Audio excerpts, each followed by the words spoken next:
പത്മനാഭസ്വാമി ക്ഷേത്രത്തിലെ നിറപുത്തരി മഹോത്സവം ഓഗസ്റ്റ് 3-ാം തീയതിയാണ് നടക്കുന്നത്. നൂറ്റാണ്ടുകളായി പുത്തരിക്കണ്ടത്ത് വിളയിക്കുന്ന നെൽക്കതിരാണ് നമ്മൾ ഭഗവാന് സമർപ്പിക്കുന്നത്.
കർഷക ഉത്സവം മാത്രമല്ല, നമ്മുടെ സംസ്കാരത്തിന്റെ ഭാഗമാണ്, നമ്മുടെ ചരിത്രത്തിന്റെ ഭാഗമൊക്കെയാണ്. പക്ഷെ കഴിഞ്ഞ കുറച്ച് വർഷങ്ങളായിട്ട് ഇവിടെ നമുക്കറിയാം, നമ്മുടെ അനന്തപത്മനാഭൻ എന്ന് പറയുന്നത് നമ്മുടെയൊക്കെ ആത്മാവാണ്. അദ്ദേഹത്തിന്റെ മുന്നിൽ നിറപുത്തരിക്ക് നെല്ല് വർഷങ്ങളായിട്ട് ഇവിടുന്നാണ് കൊയ്ത് കൊണ്ടുപോകുന്നത്. പക്ഷെ കഴിഞ്ഞ കുറച്ച് നാളുകളായിട്ട് അങ്ങനെ ഒരു സമ്പ്രദായം ഇവിടെ ഇല്ലാത്തൊരു സാഹചര്യമായിരുന്നു. പക്ഷെ ഇപ്രാവശ്യം എന്തായാലും നമ്മുടെ തിരുവനന്തപുരം നഗരസഭയുടെ അധ്യക്ഷൻ തന്നെ ഇവിടുന്ന് കൊയ്ത നെല്ല് ചുമന്ന് പത്മനാഭന് കൊടുക്കുമെന്ന് നമ്മൾ കൊടുത്ത വാഗ്ദാനമായിരുന്നു. അതാണ് ഇവിടെ നടപ്പിലാക്കാൻ നമുക്ക് സാധിച്ചത്. അതിനെല്ലാവരും സാക്ഷിയാവാനും സാധിച്ചു. കാരണം ഇത് ഒരു 1-2 ദിവസത്തെ പ്രയത്നമല്ല, ഒരുപാട് നാളുകളായിട്ട് നമ്മുടെ കൃഷിഭവന്റെ ഉദ്യോഗസ്ഥരും നമ്മുടെ നഗരസഭയുടെ കൗൺസിലറും അതുപോലെ തന്നെ വികസന സ്റ്റാൻഡിംഗ് കമ്മിറ്റി ചെയർപേഴ്സണും ഒക്കെ തന്നെ ഒരുപാട് കഷ്ടപ്പെട്ടാണ് ഇന്ന് ഇത്രയും വലിയൊരു മുഹൂർത്തത്തിന്റെ ഭാഗമാകുവാനായിട്ട് നമുക്ക് എല്ലാവർക്കും ഒരു അവസരം ഇവിടെ ലഭിച്ചത്. എന്തായാലും ഞാൻ എൻ്റെ കർത്തവ്യത്തിലേക്ക് കടക്കുകയാണ്. പരിപാടികളുണ്ട്. അതുകൊണ്ട് തന്നെ പ്രതിദിനം തിരുവനന്തപുരത്ത് ഞാൻ പുത്തരിക്കണ്ടത്തിന്റെ പ്രാധാന്യവും നിറപുത്തരിയുടെ പ്രാധാന്യവും ഒക്കെ കൂടുതൽ പറയേണ്ട ആവശ്യമില്ല. നിരവധി നാളത്തെ തിരുവനന്തപുരം ജനതയുടെ ആഗ്രഹമായിരുന്നു ഇടയ്ക്ക് നിലച്ചുപോയ പുത്തരിക്കണ്ടത്ത് നെൽ വിളയിച്ച് അത് പത്മനാഭസ്വാമിക്ക് നിറപുത്തരി ദിനത്തിൽ എത്തിക്കണമെന്നുള്ള ആവശ്യം തിരുവനന്തപുരം ജനതയുടെ മുഴുവനും ആവശ്യമായിരുന്നു. കഴിഞ്ഞ തെരഞ്ഞെടുപ്പ് കാലത്ത് ഞങ്ങൾ ജനങ്ങളോട് വികസന പ്രവർത്തനങ്ങളെ കുറിച്ചൊക്കെ പറഞ്ഞപ്പോഴേക്കും നമ്മുടെ നാടിന്റെ സംസ്കാരവും ഒത്തൊരുമയും കാർഷികോത്സവവും ഒക്കെ തന്നെ നിലനിർത്തുവാൻ വേണ്ടി ഇത്തരത്തിലുള്ള പ്രവർത്തനങ്ങൾ ഞങ്ങൾ ഏറ്റെടുക്കുമെന്ന് പറഞ്ഞു. നമുക്കറിയാം, ആധുനിക സാങ്കേതിക വിദ്യയിൽ ലോകം കുതിക്കുമ്പോൾ ഭാരതം അനുസരിച്ച് അതിന് മുന്നേ കുതിക്കുമ്പോഴേക്കും ഒരു നാടിന്റെ സംസ്കാരം പൂർണ്ണമായും നിലനിന്നാൽ മാത്രമേ ആ നാടിന് മുന്നോട്ട് പോകാൻ സാധിക്കുകയുള്ളൂ എന്നുള്ള അടിസ്ഥാന തത്വത്തിൽ നിന്നുകൊണ്ടാണ് നമ്മുടെ രാജ്യം മുന്നോട്ട് പോകുന്നത്. നമ്മുടെ കോർപ്പറേഷൻ സെക്രട്ടറി ശ്രീ മുഹമ്മദ് ഷാഫി അദ്ദേഹം എത്തിയിട്ടുണ്ട്. ഇതിന്റെയൊക്കെ കോർഡിനേഷന്റെ പിന്നിൽ ഏറ്റവും പ്രധാനമായി പ്രവർത്തിച്ച അദ്ദേഹമായിരുന്നു. അപ്പോ ആ ഒരു സംസ്കാരം എവിടെ തകരുന്നു അവിടെ ഒരു നാടിന്റെ തകർച്ച ആരംഭിക്കും. കാലത്തിന്റെ കുത്തൊഴുക്കിൽ നമ്മുടെ നാടിനെ ചെറുതും വലുതുമായുള്ള ഒരുപാട് കാര്യങ്ങൾ നഷ്ടപ്പെട്ടു പോയിട്ടുണ്ട്.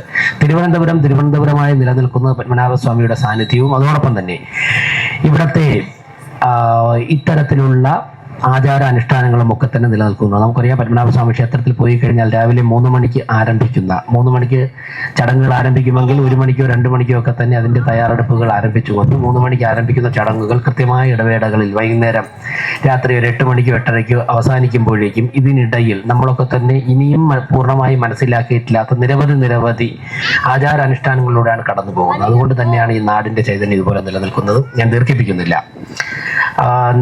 വികസനം കൂടിയപ്പോഴേക്കും നെൽ കൃഷിയൊക്കെ ചെയ്യാനുള്ള സ്ഥലമൊക്കെ കുറഞ്ഞിട്ടുണ്ട്. ഒരുപാട് പ്രതിസന്ധി ഉണ്ടായിരുന്നു.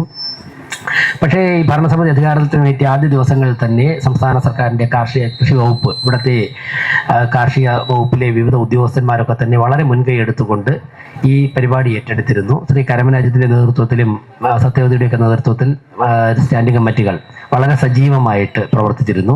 കോർപ്പറേഷനിലെ ജീവനക്കാർ, ഞാൻ എല്ലാവരുടെയും പേര് പറയുന്നില്ല, ഇത് നെൽകൃഷി ഇവിടെ ആരംഭിച്ചു കഴിഞ്ഞാൽ ഉണ്ടാകാൻ പോകുന്ന പ്രതിസന്ധിയെക്കുറിച്ച് നന്നായിട്ട് ചർച്ച ചെയ്തിരുന്നു. എലിശല്യം വ്യാപകമാണ്. ഞാൻ തന്നെ അത്ഭുതപ്പെടുകയാണ്, എങ്ങനെയാണ് രാത്രിയും പകലും എലിയൊക്കെ ഇത്രയും സ്ഥലത്തുനിന്ന് ഓടിച്ച് ഇത്രയും നെല്ല് ഇവർക്കൂടെ സംരക്ഷിച്ച് നിർത്താൻ പറ്റിയത്. ആദ്യം തന്നെ ഒരു വളരെ വരണ്ട ഒരു പ്രദേശമായി കിടന്ന ഇതിനെ ഈ ദൗത്യം ഏറ്റെടുത്ത് 2-3 ആഴ്ച കഴിഞ്ഞിട്ട് കരമനാജി തന്നെ വിളിച്ച് കാണിച്ചപ്പോഴേക്കും ഇത് കൃത്യമായിട്ട് വിത്ത് വിതയ്ക്കാൻ കഴിയുന്ന പാടമായി മാറ്റിയിരുന്നു. അപ്പോൾ എന്നോട് അത്ഭുതപ്പെടുത്തിക്കൊണ്ടാണ് എത്ര ടാങ്കർ വെള്ളമാണ് ഇവിടെ കൊണ്ടുവന്നതെന്ന് അജിത്ത് പറഞ്ഞത്. അങ്ങനെ ഓരോ ദിവസവും ഇതിൻ്റെ പിന്നാലെ നിന്നിട്ടാണ് ഒരു ദിവസം പറഞ്ഞത് നമുക്ക് വിത്തിറക്കാൻ സമയമായി എന്ന് പറഞ്ഞു. ഞങ്ങളൊക്കെ വന്നിട്ടാണ് ഇവിടെ ഞാറ് നട്ടത്. അതിനുശേഷം ഇടയ്ക്കൊരു പ്രതിസന്ധി ഉണ്ടായത്, എലിയുടെ വലിയ ശല്യം വരാൻ സാധ്യതയുള്ളത് കൊണ്ട് തന്നെ ഇതിൻ്റെ താഴെ വെച്ച് തന്നെ കടിച്ച് നശിപ്പിക്കാനുള്ള ഇടയുണ്ടെന്ന് പറഞ്ഞു. കൃഷി വകുപ്പുമായൊക്കെ ചർച്ച ചെയ്ത് അതിനൊക്കെ പരിഹരിക്കുവാൻ സാധിച്ചു. തീർച്ചയായിട്ടും വളരെ സന്തോഷത്തോടെയാണ് ഇത് നിർവഹിക്കുന്നത്. ഇന്ന് വൈകുന്നേരം 3 മണിക്കാണ് ഈ നെൽക്കതിരുകൾ ഭഗവാന്റെ അടുക്കൽ സമർപ്പിക്കുവാനുള്ള അടുത്ത ചടങ്ങ് കേൾക്കുന്നത്. 3 മണിക്ക് നമ്മൾ ഇവിടെ നിന്ന് കൊണ്ടുപോയിട്ട് ക്ഷേത്ര ഭാരവാഹികൾ അവിടെ ഉണ്ടായിരിക്കും, അവരെ ഏൽപ്പിക്കും. നിറപുത്തരി ദിവസം ആദ്യമായിട്ട് പത്മനാഭസ്വാമിക്ക് അവിടെ നിവേദ്യം ഒരുക്കുവാൻ വേണ്ടി ഉപയോഗിക്കുന്നത് ഇതിൽ നിന്നുള്ള നെൽമണികളായിരിക്കും, കതിരുകളായിരിക്കും. തീർച്ചയായിട്ടും തിരുവനന്തപുരം കോർപ്പറേഷൻ്റെ മേയർ എന്നുള്ള നിലയ്ക്ക് തെരഞ്ഞെടുപ്പ് സമയത്ത് തിരുവനന്തപുരത്തെ ഈ നാടിലെ ജനങ്ങൾക്ക് നൽകിയ വാഗ്ദാനം പാലിക്കുവാൻ വേണ്ടി കഴിഞ്ഞതിലുള്ള സന്തോഷമുണ്ട്. അതോടൊപ്പം തന്നെ നമ്മുടെ നാടിൻ്റെ സംസ്കാരം നിലനിർത്തുവാൻ വേണ്ടി തിരുവനന്തപുരം കോർപ്പറേഷന് ഈ കാര്യങ്ങളിൽ ഒരു ചുവട് മുന്നോട്ട് വയ്ക്കുവാൻ വേണ്ടി സാധിച്ചു എന്നുള്ള സന്തോഷം ഞാൻ ഈ അവസരത്തിൽ പ്രകടിപ്പിച്ചുകൊണ്ട് എൻ്റെ അധ്യക്ഷ പ്രസംഗം അവസാനിപ്പിക്കുന്നു. ബഹുമാനപ്പെട്ട ശ്രീ കെ മുരളീധരൻ ബഹുമാനപ്പെട്ട മന്ത്രിയെ ഉദ്ഘാടന പ്രസംഗത്തെ ക്ഷണിച്ചുകൊണ്ട് നിർത്തുന്നു. നന്ദി, നമസ്കാരം. സന്തോഷമുണ്ട്. ദേവസ്വം വകുപ്പ് മന്ത്രിയതിന് ശേഷം ഇങ്ങനെ ഒരു കൊയ്ത്തുത്സവത്തിൽ പങ്കെടുക്കുക എന്ന് പറഞ്ഞാൽ അത് വളരെ സന്തോഷമുള്ള കാര്യമാണ്. കാരണം ഞാനൊക്കെ ഓർക്കുന്ന എൻ്റെ കുട്ടിക്കാലത്ത് അന്ന് ഞങ്ങൾക്കൊരു 6 പറക്കി നെല്ലുണ്ടായിരുന്നു. അതൊക്കെ കൃത്യമായിട്ട് ഈ കാലത്ത് കൊയ്യുന്ന രംഗം ഞാൻ ഓർക്കുകയാണ്. പക്ഷെ അന്നൊരു വ്യത്യാസം ഉണ്ടായിരുന്നു. കർക്കിടക മാസത്തിൽ നല്ല മഴ പെയ്യുന്ന സമയത്താണ് അന്ന് സ്ത്രീകളൊക്കെ അരയ്ക്കൊപ്പം ഏതാണ്ട് ചളിയിൽ നിന്നിട്ടാണ് അന്ന് കൊയ്തിരുന്നത്. പിന്നീട് ഞങ്ങൾ തിരുവനന്തപുരത്ത് വന്നപ്പോൾ നെൽകൃഷി ഉണ്ടായിരുന്നു. പക്ഷെ അമ്മ മരിക്കുന്നതിന് മുമ്പ് അതൊക്കെ എൻ്റെ പേരിൽ എഴുതി തന്നു. ഞാനതൊക്കെ വിറ്റു. അതുകൊണ്ട് ഇതൊക്കെ കാണുമ്പോൾ പഴയ ഒരു ചിത്രം ഓർക്കുക. മാത്രമല്ല ഇവിടെല്ലാം ഇതിൻ്റെ ഒരു ആചാരം അനുസരിച്ച് ഇവിടെ കൊയ്യുന്ന നെല്ല് ഉപയോഗിച്ചാണ് അവിടെ നെല്ല് കുത്തി അരിയാക്കി അമ്പലത്തിൽ പായസമൊക്കെ വയ്ക്കുന്ന ഒരു ചടങ്ങ്. ഇതൊരു ആചാരമാണ്. തീർച്ചയായിട്ടും കേരളത്തിലെ ഗവൺമെൻറ്റിനെ സംബന്ധിച്ച് ആചാരങ്ങളും അനുഷ്ഠാനങ്ങളും അത് ഏത് മതത്തിൻ്റെ ആണെങ്കിലും പരിപാലിക്കണം എന്നുള്ള കാര്യത്തിൽ ഗവൺമെൻറ് ഇക്കാര്യത്തിൽ വിശ്വാസികളുടെ കൂടെയാണ്. എപ്പോഴും ഏത് മതത്തിൻ്റെ ആണെങ്കിലും വിശ്വാസങ്ങൾക്കും ഒക്കെ ഒരുപാട് പാരമ്പര്യമുണ്ട്. പ്രത്യേകിച്ച് നമ്മുടെ കൊയ്ത്തുത്സവങ്ങൾ പണ്ടൊക്കെ ഈ കാലഘട്ടങ്ങളിൽ ഈ കൊയ്ത്തുത്സവത്തിൻ്റെ കാലത്ത് കൊയ്തെടുക്കുന്ന കതിര്, നെൽക്കതിർ വീടുകളിൽ ചുമരിൽ പതിക്കുന്നൊരു കാലം ഉണ്ടായിരുന്നു. അതായത് ചുമരിൽ ചാണകം കൊണ്ട് പ്രസ് ചെയ്ത് വയ്ക്കും. അത് വീട്ടിൽ എൻ്റെ നിറവത്തിരി ഉണ്ടാവും വീടുകളിൽ ഈ സീസണിൽ. അപ്പം അങ്ങനെ നെൽക്കതിരെടുത്ത് വീടിൻ്റെ ചുമരുകളിൽ ചാണകം ഉപയോഗിച്ച് അത് അവിടെ സ്ഥാപിക്കുന്നൊരു ചടങ്ങുണ്ടായിരുന്നു. പിന്നെ ഇങ്ങനെ തൂക്കിയിടുന്ന അങ്ങനെയൊക്കെ ഒരുപാട് പണ്ട് കാലത്തൊക്കെ ഇതൊക്കെ സ്ഥിരം വീടുകളിൽ കാഴ്ചയായിരുന്നു. പക്ഷേ കാലം മാറി, കോലം മാറി, നമ്മളെ കൃഷിയൊക്കെ നമ്മൾ വിറ്റു. ഞാനുൾപ്പെടെ പുറത്തുനിന്ന് സാധനങ്ങൾ വരുത്താൻ തുടങ്ങി. അതോടുകൂടെ മായം കലർന്ന ഭക്ഷണം കഴിക്കാൻ തുടങ്ങി. ക്യാൻസർ ഒരു പ്രധാന വില്ലനായി മാറി. ക്യാൻസറിന് 2ാമത്തെ വില്ലൻ കിഡ്നിയാണ്. ഇത് രണ്ടും അടിച്ചു പോകുന്നത് ഈ പുറത്തുനിന്നുള്ള ഭക്ഷണം നമ്മൾ വരുത്തി കഴിച്ച അന്ന് മുതൽക്കാണ് കേരളത്തിൻ്റെ ആരോഗ്യ മേഖല തകരാൻ ആരംഭിച്ചത്. അപ്പോൾ ചില നല്ല കാര്യങ്ങളിലേക്ക് ഒരു തിരിച്ചുപോക്ക്. പക്ഷേ ഇനി കൃഷി ചെയ്യാനുള്ള സ്ഥലങ്ങൾ കണ്ടെത്തേണ്ട ഒരു സ്ഥിരീകരണ ഒരു ഇഞ്ച് ഭൂമി പോലും നമുക്ക് ബാക്കിയില്ല. അപ്പോൾ ഏതായാലും ആചാരങ്ങൾ പരിപാലിക്കുക നമുക്കിത് സന്തോഷമുള്ള കാര്യമാണ്. ശ്രീ പത്മനാഭന്റെ അനുഗ്രഹം ഇക്കാര്യത്തിൽ എല്ലാവർക്കും ഉണ്ടാവട്ടെ എന്ന് മാത്രം ആശംസിച്ചുകൊണ്ട് ഈ വർഷത്തെ നിറപുത്തരി ചടങ്ങുകളുടെ ഇന്നത്തെ ഈ കൊയ്ത്തുത്സവം ഉദ്ഘാടനം ചെയ്ത സന്തോഷം അറിയിക്കുന്നു. എല്ലാവർക്കും എൻ്റെ വിനീതമായിട്ടുള്ള നമസ്കാരം.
നമ്മുടെ കാർഷിക സംസ്കാരം നിലനിർത്തുന്നതിൻ്റെയും ആചാരാനുഷ്ഠാനങ്ങളൊക്കെ തന്നെ പിന്തുടരുന്നതിൻ്റെയും ഭാഗമായിട്ടാണ് ഇന്നിവിടെ കൊയ്ത്തുത്സവം സംഘടിപ്പിച്ചത്. അതോടൊപ്പം തന്നെ ഈ പുത്തരിക്കണ്ട മൈതാനത്തിൽ നട്ട് വിളയിച്ച നെൽക്കതിരുകൾ പത്മനാഭസ്വാമി ക്ഷേത്രത്തിൽ ക്ഷേത്ര ഭരണസമിതി മുൻപാകെ ഇന്ന് വൈകുന്നേരം 3:30 മണിക്ക് സമർപ്പിക്കും.